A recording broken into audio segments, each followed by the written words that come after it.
Baku tembak mencekam, Jenderal Kostrad ngamuk, 2 Algojo Egyanus di Yahukimo gugur. TNI menindak tegas kelompok Egyanus Kogoya, organisasi Papua Merdeka Kodap Tigandugama di Kampung Aleleng, Distrik Tangma, Kabupaten Yahukimo, Papua Pegunungan, pada Senin, tanggal 16 Juni tahun 2025.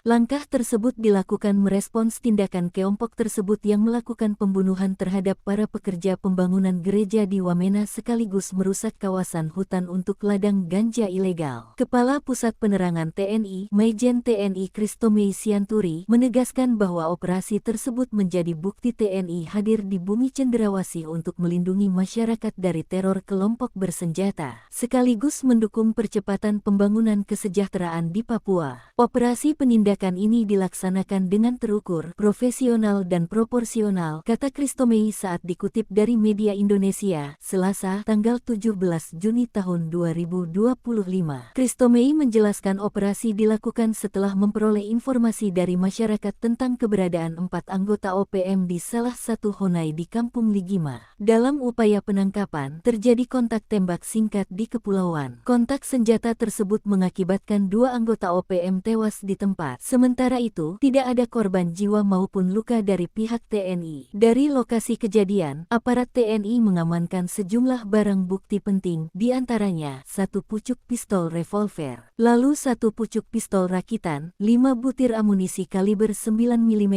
1 unit HT, 1 unit telepon genggam, 1 teleskop optik dan 1 unit Leica 1000 YDSAT. Kristomei mengajak semua pihak untuk menjaga keamanan di Papua. Imbauan itu khusus disampaikan kepada oknum masyarakat yang bergabung dengan OPM. Kami mengajak semua pihak yang masih mengangkat senjata untuk menghentikan tindakan kekerasan dan kembali ke pangkuan Ibu Pertiwi untuk membangun Papua bersama-sama dalam bingkai NKRI, ujar dia. Selain itu, Kristomei menyampaikan bahwa TNI akan mengutamakan pendekatan dialogis, penegakan hukum dan pembinaan teritorial, seraya membuka pintu dialog